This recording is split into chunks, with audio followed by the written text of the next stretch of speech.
Hey, my name's Noah Carter. I'm 26, and I work as a maintenance technician for a mid-sized apartment complex on the outskirts of Tacoma, Washington. It's not the most glamorous job in the world, mostly fixing leaky faucets, unclogging drains, and troubleshooting electrical issues that tenants swear weren't their fault.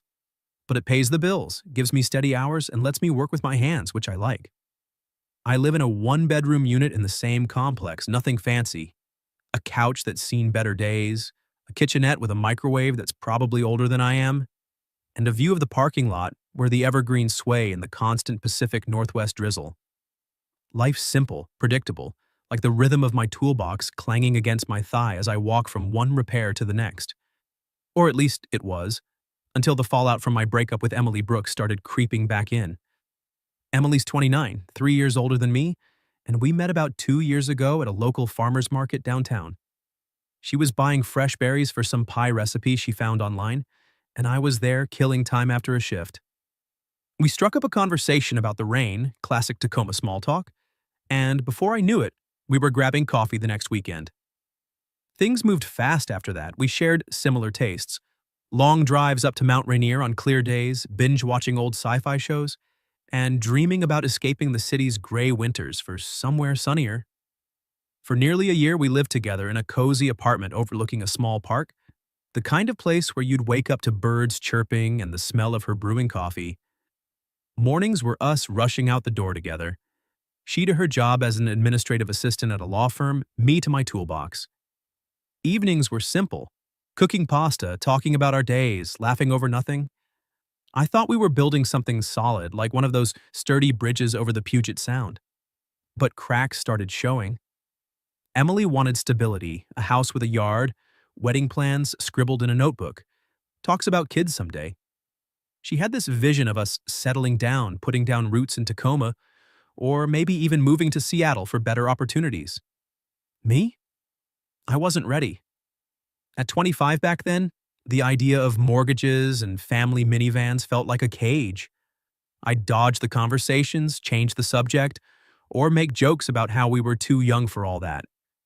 It built up, little arguments turning into bigger ones, until one night we sat on the couch and admitted it.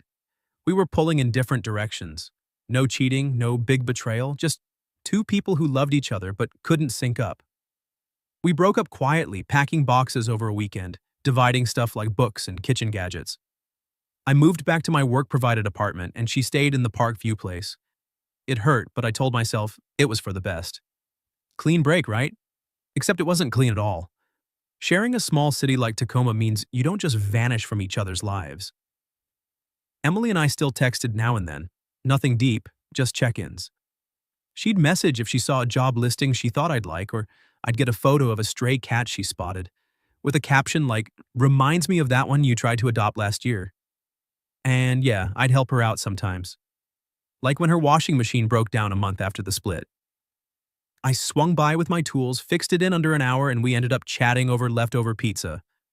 Or when my car battery died in the middle of a storm and she was the first person I called, she drove over with jumper cables, no questions asked. It felt harmless, like we were just being adults, staying friends. But deep down, I knew it was more. Every interaction tugged at something unresolved, a thread we hadn't fully cut. Then there's Hannah. She's 25, works at the coffee shop around the corner from the complex, Brew Haven, the one with the mismatched mugs and that killer mocha latte. We met a couple of months after the breakup when I stopped in for my usual black coffee. She's got this easy smile, curly brown hair always tied back in a ponytail, and a laugh that makes the whole place feel warmer. Hannah's not complicated. She likes hiking on weekends, reading mystery novels, and doesn't push for big plans. We've hung out a few times, grabbing burgers after her shift, walking along the waterfront when the weather's decent. She likes me, I can tell. Last week she slipped me a free pastry with a note. "For the guy who fixed our leaky sink last month, thanks." Being around her feels light, like maybe I could start fresh without all the baggage. I've even thought about asking her out properly, making it official. Why not? Emily's in the past, right? But then, just as I'm convincing myself to move on, my phone buzzes one evening while I'm sprawled on the couch, scrolling through job postings for something with better pay. It's Emily. "Hey, you okay? Peanut just knocked over my lamp, the one you hated because it was too bright. Made me think of you. I stare at the screen, a smile creeping up despite myself. Peanut's the cat she adopted a few weeks back, named after my irrational dislike for peanut butter. I type back, "Yeah, I'm good. Tell Peanut to behave." Simple, but it stirs something. Why can't I just let go? Hannah's out there, uncomplicated and kind, while Emily's this lingering shadow. I set the phone down, staring at the ceiling, feeling the weight of indecision. Part of me wants to cut ties for good, but another part, the bigger one, knows that as long as we keep these little threads alive, neither of us is really moving on. And honestly, I'm not sure I want to. It was one of those brutal Tacoma storms that hit without much warning. The kind where the wind howls through the evergreens like it's trying to uproot them, and the rain comes down in sheets that turn the streets into shallow rivers. I'd just wrapped up a long shift at the complex, dealing with a flooded basement in Building C, and was back in my apartment, slurping instant ramen straight from the bowl while scrolling aimlessly on my phone. Hannah had texted earlier, "Hey, want to catch that new thriller at the mall theater, 8 p.m. show?" I'd stared at it for a minute, thinking it sounded nice, uncomplicated, fun. But before I could reply, my phone buzzed again. This time, it was Emily. "House lost power. Breaker's tripped, I think. I'm scared to mess with it. Can you come over, please?" I froze, bowl halfway to my mouth. Outside, lightning cracked across the sky, followed by a rumble that shook the windows. I knew I should say no. Tell her to call an electrician or wait it out. Hannah was waiting for my response, and I'd been telling myself to put more distance between Emily and me. But I also knew how much she hated the dark. She'd told me stories from her childhood about power outages that left her hiding under blankets for hours. And in that moment, with the storm raging, I couldn't just leave her there alone. I texted back, "On my way." Then to Hannah, "Rain check? Storm's bad, staying in." She replied with a thumbs up emoji and, "No worries, stay safe." Guilt twisted in my gut, but I pushed it down, grabbed my rain jacket and toolbox, and headed out. The drive was a nightmare, wipers on full blast, headlights cutting through the downpour, potholes filled with water splashing up like waves. By the time I pulled up to Emily's apartment building, my truck's tires were hydroplaning on the slick roads. I dashed from the parking lot to her door, getting soaked in seconds. She answered almost immediately, her face pale in the glow of her phone's flashlight. "Noah, thank God. Come in." The place was pitch black, save for the faint beam from her screen. Candles flickered on the coffee table, casting long shadows on the walls. Emily was in sweats and an old hoodie, mine actually, from back when we lived together. Her hair was damp, like she'd been caught in the rain earlier, and her eyes had that wide, anxious look I remembered all too well. I shook off the water from my jacket and got to work. The breaker box was in the utility closet off the kitchen. I flipped on my headlamp and started checking the switches. "Looks like a surge from the storm tripped the main," I said, resetting a few circuits. The lights flickered back on after a couple tries, buzzing faintly as the power stabilized. Emily let out a relieved sigh, her shoulders dropping. "You're a lifesaver. I owe you big time." She headed to the kitchen and put on the kettle. "At least stay for some tea. It's freezing out there." I hesitated, glancing at the clock. It was already past 8. But the storm was still pounding outside, and the thought of driving back right away didn't appeal. "Sure, why not?" We sat on the sofa, mugs of chamomile steaming between us.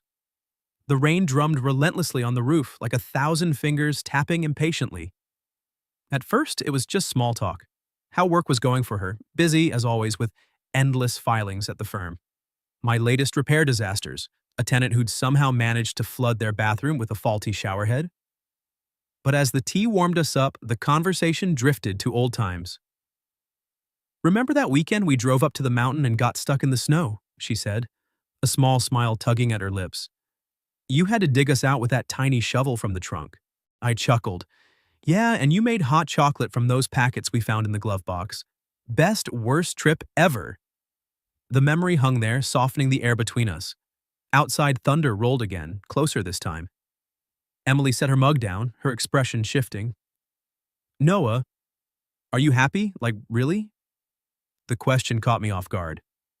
I looked at her, seeing the vulnerability in her eyes, the same one that had drawn me to her in the first place. I don't know, I admitted. Some days, yeah. Others, it's just going through the motions. She nodded, staring into her tea. Me too. I thought moving on would be easier, but everything feels empty. The room felt smaller then, the storm outside mirroring the one building inside me. We were both lonely, both clinging to these fragments of what we used to be. Before I could stop myself, I reached out and tucked a strand of damp hair behind her ear. She leaned into the touch, and just like that, the distance we'd tried so hard to maintain crumbled. It wasn't planned, wasn't smart, but in that moment, it felt inevitable. When it was over, we lay there in silence, her head on my chest, my arm around her. The power stayed on, but the storm didn't let up. This wasn't supposed to happen. We'd promised each other a clean break. But here we were, repeating history. Emily whispered, "We shouldn't have." But she didn't pull away. I didn't either. Eventually, exhaustion took over and we drifted off, the rain lulling us to sleep like a reluctant lullaby. The next morning, the storm had passed. Gray light filtered through the curtains and the air smelled of wet earth and leftover tea. Emily was still asleep, curled on her side, her breathing steady. I watched her for a minute, feeling a pang in my chest. This was the woman I'd loved, still did in some messy way. But as I gathered my tools and slipped out quietly, closing the door behind me with a soft click, I told myself it was just one night. A slip-up in the storm. Nothing more. Driving home, the road slick and littered with branches, I ignored the knot in my stomach. What harm could one night do? 8 weeks dragged by in a haze of routine and avoidance. I threw myself into work harder than usual, picking up extra shifts at the complex to keep my mind occupied, scrubbing grout in bathrooms, replacing worn-out door locks, anything to fill the hours. Every time my phone buzzed, I'd check it quickly, half hoping, half dreading it was Emily. But I didn't reach out, and neither did she at first. That one night in the storm hung over me like a shadow. I'd replay it in my head during quiet moments, feeling a mix of warmth and shame. It was just the weather, I'd tell myself. Just a slip. But deep down, I knew it had reopened doors I'd tried to nail shut. To distract myself, I focused on Hannah. She was easy to be around, no pressure, no history weighing us down. We started seeing each other more regularly. She'd text me during her breaks at the coffee shop. "Slow day here. Want to grab lunch?" We'd meet at a food truck near the waterfront, sharing tacos and talking about nothing important. Her latest book recommendation, my horror stories from tenant calls.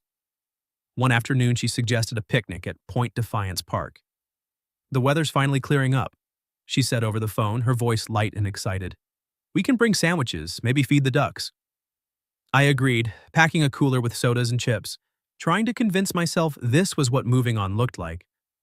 We spread out a blanket under the oaks, the sound of waves lapping in the distance. Hannah leaned back on her elbows, squinting at the sun. "You seem off lately," she said casually, popping a grape into her mouth. "Everything okay at work?" I forced a smile, staring at the water. "Yeah, just busy. You know how it is, leaky roofs after the storm." It wasn't a total lie, but it wasn't the truth either. She nodded, but I caught the flicker of doubt in her eyes. "If you ever want to talk about it?" She trailed off, reaching for my hand. Her touch was gentle, reassuring, and for a moment I felt guilty for not being fully there. Hannah deserved someone who wasn't split in two, but I couldn't shake the nagging pull from that night with Emily. As the picnic wrapped up, she hugged me goodbye, her cheek against my shoulder. "Text me later?" I promised I would, but as I drove home, my mind wandered back to Emily's apartment, the way the lights had flickered back on after I'd fixed the breaker. The text from Emily started creeping in, innocent at first. "Saw a truck like yours today, made me smile." Or, "Peanuts being a terror, knocked over my plant. Miss your fixes." I'd read them, feel a tug in my chest, and shove the phone away without replying. I told myself it was for the best, that responding would just drag us back into the mess. But ignoring her felt wrong too, like I was abandoning a part of myself. One evening, after a grueling day replacing a water heater, I collapsed on my couch, scrolling through old photos on my phone. There we were, Emily and me at a summer fair last year, her laughing with cotton candy stuck to her nose. I almost texted her then, but stopped myself. Instead, I messaged Hannah. Picnic was great. Up for dinner Friday? She replied instantly with a heart emoji. It should have felt good, but it didn't quite land. Then, on a quiet Tuesday night, my phone lit up with a message that cut through the fog. Noah, I need to talk, please. No emojis, no casual chit-chat, just urgency. My stomach dropped. I stared at it for 10 minutes, debating whether to ignore it or make an excuse. But something in the words pulled me. Emily wasn't the type to dramatize. I grabbed my keys and drove over, the city lights blurring in the light drizzle that had started again. When she opened the door, her face said everything. Eyes red-rimmed like she'd been crying, but her expression was steady, almost resolute.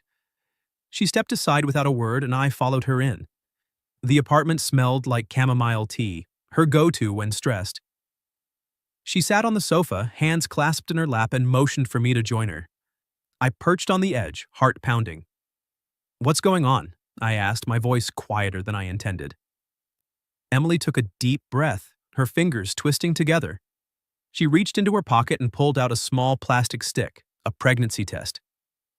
Even in the dim lamplight, I could see the two pink lines clear as day. I think I'm pregnant, Noah. The words hit like a punch, knocking the air out of me. Pregnant? My mind reeled, flashing back to that stormy night, the tea, the sofa, the rain. How could this happen? We weren't even together anymore. I stared at the test, then at her, searching for words that wouldn't come. Are you sure? I finally managed, my voice cracking. She nodded, tears welling up but not falling. I took 3 tests, all positive. I went to the doctor today. They confirmed it. About 8 weeks. 8 weeks? That lined up perfectly with that night. Panic surged through me. What now? How do I tell Hannah? Am I ready to be a dad? Hell, I could barely keep my own life together, fixing pipes for strangers, scraping by paycheck to paycheck. Visions flooded my head. Diapers, doctor's visits, a tiny person depending on me. Would I screw it up like my dad did, bailing when things got tough? Or force something with Emily just for the kid? She watched me, her face calm but pained. I'm not asking you to come back, she said softly. I just thought you should know. And if you want no part of this, I'll understand, but I'm keeping the baby. I can't not. Her words stung, but there was no anger in them, no blame, just honesty. I looked at her, really looked. The woman I'd shared so much with, now carrying something that was half me. Part of me wanted to bolt, to pretend this wasn't real, but another part, a deeper one, knew running wasn't an option, not this time. I need to think, I stammered, standing up. She nodded, wiping her eyes. Take your time. I left without another word, the door clicking shut behind me like a finality. Outside, under the harsh glow of a street lamp, the drizzle misting my face, I leaned against my truck, chest tight like the world was pressing in, pregnant, a kid, my kid. Every choice from here on would shape not just my life, but 2 others. For the first time, I felt the full weight of what responsibility really meant, and how one night could redefine everything. I didn't sleep that night. The image of those 2 pink lines burned into my brain, replaying over and over like a glitchy video. Pregnant. Emily was pregnant, and it was mine. Ours. By dawn, the drizzle had turned into a steady rain again, matching the storm in my head. I paced my apartment, coffee going cold in my mug, trying to sort through the chaos. Hannah. I had to tell her first. She didn't deserve to be strung along while I figured this out. So, that morning, before my shift, I texted her. Can we meet? Need to talk. She replied quickly. Sure, my place after your work. I'll make dinner. Guilt gnawed at me all day as I crawled through vents and tightened loose wires, my mind elsewhere. Her apartment was in a quiet building downtown, cozy with string lights and bookshelves crammed with thrillers. She greeted me at the door with a hug, smelling like vanilla from whatever she was baking. Rough day? She asked, leading me to the kitchen where pasta simmered on the stove. We sat at her small table, plates in front of us, but I couldn't eat. Hannah, I started, my voice thick. There's something I need to tell you. I laid it all out. The storm night, Emily, the pregnancy. No excuses, just the facts. Her face went from confused to hurt, tears welling up as she set her fork down. You slept with her? After we started seeing each other? I nodded, staring at my hands. It was a mistake. But now, she's pregnant. She wiped her eyes, her voice breaking. Do you still love her, Noah? The question hung there, heavy as the rain outside. I opened my mouth, but nothing came out. Did I? It wasn't simple. Emily was woven into me. But Hannah had been my chance at something new. My silence was answer enough. Hannah stood, pushing her chair back. I think you should go. I tried to apologize, to explain, but she shook her head. Just leave. I walked out into the rain, her door closing softly behind me. That was it. The end of something that could have been good, clean. Losing Hannah was the first real cost of my indecision, a sharp reminder that my actions rippled out, hurting people who didn't deserve it. Driving home, I felt hollow, like I'd traded one mess for another. The next day, I called Emily. We need to go to the doctor, confirm everything. She agreed, her voice steady but tired. We met at a clinic in the suburbs, a plain building with faded posters about prenatal care. The waiting room was quiet, filled with couples flipping through magazines. When they called her name, I followed, sitting awkwardly as the nurse did the tests. The ultrasound tech squeezed gel on Emily's stomach, and there it was. A tiny blob on the screen, a flickering heartbeat like a distant drum. About 8 weeks, the doctor said, printing out the image. Everything looks healthy so far. Emily clutched the printout, tears in her eyes, a mix of fear and wonder. I stared at it too, feeling a strange pull. A tiny life, part me, part her. Joy flickered through the panic, unexpected and warm. But so did the terror. How would we afford this? Diapers, doctor's visits, a crib. My paycheck barely covered my own rent. That night, I drove to my mom's house on the edge of town. She's in her 50s, lives alone in the same split level where I grew up, with faded photos of me as a kid on the walls. I hadn't told her about the breakup details, just that it ended. Over coffee in her kitchen, I spilled everything, the storm, the test, the ultrasound. She listened without interrupting, her face unreadable. When I finished, she sighed. Noah, if you're going to be a father, be a good one. Don't run like your dad did when things got hard. Her words hit like a gut punch. My father had left when I was 10, chasing some vague dream in California, leaving her to raise me alone. I won't, I promised, though doubt gnawed at me. She hugged me tight. Then start now. Be there for her, for the baby. From there, things shifted into gear. Emily and I didn't jump back into a relationship. We weren't ready for that. Instead, we focused on the practical. Doctor's appointments, nutrition plans, figuring out finances. I started reading books like What to Expect When You're Expecting, borrowed from the library highlighting sections on morning sickness and first trimesters. We'd meet at her place or neutral spots like coffee shops to talk. What if we can't afford daycare? She'd ask, worrying her lip. We'll figure it out, I'd say, though I wasn't sure. One weekend, I helped her reorganize her spare room, clearing out boxes to make space for a nursery. We painted the walls a soft yellow, laughing when paint splattered on my shirt. It felt normal, like we were building something without the pressure of romance. But it wasn't all smooth. Emily's morning sickness hit hard. Some days she'd snap at me over little things, like when I suggested ginger tea for the nausea. You try puking every morning and see how you feel, she'd say, then apologize later. I'd bite back frustration, learning to give her space. My friends noticed the change, guys from work teasing me at lunch. Carter's turning into a family man? Who's the lucky girl? I dodged at first, but eventually told a couple close ones. You're gonna be a dad? Damn, man, that's huge. Their ribs turned to advice. Save every penny now. It made it real, this shift from carefree guy to soon-to-be father. Some nights, alone in my apartment, doubt crashed in. What if I failed? What if I turned into my dad? I'd stare at the ultrasound photo I'd taped to my fridge, that tiny heartbeat pulling me back. You can do this, I'd mutter to myself. Through it all, I saw myself changing. I'd always been the guy who fixed things for others but avoided my own messes. Now I was budgeting my paycheck, cutting out bar nights to save for baby stuff. I learned to cook simple meals, soups, salads, to bring over when Emily felt too sick. One evening, after a rough day for her, I showed up with homemade chicken noodle. "You didn't have to," she said, but her eyes softened. We ate in silence, then talked, really talked, about our fears. "I'm scared I'll be a bad mom," she admitted. "And I'm terrified I'll screw this up," I confessed. Sharing it lightened the load, made us allies in this unknown territory. By the end of that first trimester, I wasn't the same, Noah. The selfish edges had softened. I thought less about my freedom and more about them, Emily and the baby.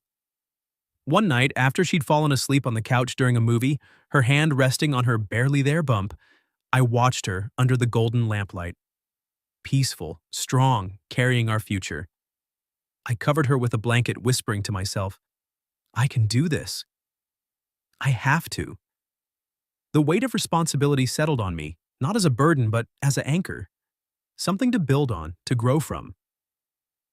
The day our daughter arrived was a soft April morning in Tacoma, the kind where the sun filters through the clouds like a gentle promise after months of gray. I'd been at the hospital all night, pacing the waiting room while Emily labored, her hand gripping mine through the contractions. When the doctor finally placed the tiny, squirming bundle in my arms, time stopped. She was red-faced and wrinkly, with a tuft of dark hair in Emily's nose, letting out a cry that echoed through the sterile room. I held her close, my hands shaking, not from fear anymore, but from this overwhelming rush of love and responsibility. "She's here," I whispered, tears blurring my vision as I looked at Emily. She was exhausted, sweat-dampened hair sticking to her forehead, but her smile lit up the room. "We did it, Noah," she said, her voice hoarse but full of wonder. "We named her Clara, after Emily's grandmother, a quiet nod to family roots we'd both lacked growing up. The first weeks were a blur of sleepless nights and endless adjustments. We didn't rush into marriage or big changes. Instead, we eased into this new reality together. Emily took maternity leave from the firm, and I cut back hours at work to be home more. Our days revolved around Clara, feeding schedules, diaper changes, the rhythmic bounce to soothe her cries. Some nights were brutal. Clara would wail for hours with colic, and Emily, still recovering, would break down in frustration. I'd take over, walking the baby around the apartment until my arms ached, whispering nonsense stories about rainy Tacoma days. One particularly rough evening, after Clara finally settled, Emily and I collapsed on the couch, her head on my shoulder. Tears streamed down her face. "I don't know if I can do this," she admitted. I pulled her close, my own eyes stinging. "We can. Together." We cried then, holding each other in the dim light, the exhaustion stripping us bare. But in those moments we didn't pull away, we leaned in, finding strength in the shared mess. Clara's illnesses hit us hard too. At 2 months, she spiked a fever one stormy night, her tiny body hot and fussy. We bundled her up and rushed to the ER, Emily clutching her in the back seat while I navigated the slick roads, my knuckles white on the wheel. In the waiting room, under harsh fluorescent lights, Emily's hand found mine. "What if something's wrong?" she whispered, voice trembling. I squeezed back, fighting my own panic. "She's tough, like her mom." Tests showed it was just a virus, but that night bonded us deeper. A reminder that parenthood meant facing fears hand in hand. We drove home at dawn, Clara asleep in her car seat, and for the first time I felt like we were a team, not out of obligation, but choice. My mom came up from her place a few times, her visits becoming a lifeline. The first time she held Clara, her eyes misted over. "She's beautiful," she said, rocking the baby gently. "Reminds me of you as a newborn. Always fussing until you got your way." She stayed the weekend, showing me tricks like burping techniques and how to mix formula just right. One afternoon while Emily napped, Mom and I sat on the porch with coffee. "I'm proud of you, Noah," she said quietly. "Stepping up like this, it's more than your father ever did." Her words healed something in me, a quiet validation after years of feeling like I'd never measure up. I thanked her not just for the help, but for being there when I needed a reminder that I wasn't alone in this. Emily appreciated her too. They'd chat over tea, mom sharing stories of raising me solo, offering advice without judgment. It felt like piecing together a family, one visit at a time. Looking back, those months transformed me in ways I hadn't expected. I'd always been the fixer, the guy who patched leaks but avoided his own cracks. Now I was up at 3 a.m., changing diapers and humming lullabies off-key. I worked harder, picking up overtime to stash away for Clara's needs, a savings account for diapers, formula, maybe a college fund someday. Friends noticed, "You're glowing, man, like a new dad should," one said over beers. I laughed it off, but it was true. The fear of failure lingered, but it motivated me. I fixed up Clara's room myself, installed shelves for books, hung a mobile with stars that spun gently. Emily and I shared more too, quiet talks about our dreams for her, like teaching her to ride a bike in the park or reading bedtime stories. I didn't promise Emily forever, not yet, but I knew I wanted to be there, to be her rock and Clara's dad. No more dodging. This was my life now, and I was choosing it. One evening, after a long day, I peeked into Clara's room. She was asleep in her crib, tiny fists curled, breathing soft and even. The nightlight cast a warm glow, turning the space into something peaceful. Ours. I slipped into the bedroom where Emily dozed, her book open on her chest. I sat on the edge of the bed, placing a hand on her shoulder. She stirred, smiling sleepily. In that moment, everything clicked. Happiness wasn't about perfection or grand plans, it was this: staying, facing the hard parts, growing into the man they needed. I didn't need vows or rings to know I was where I belonged, building a life worth the responsibility.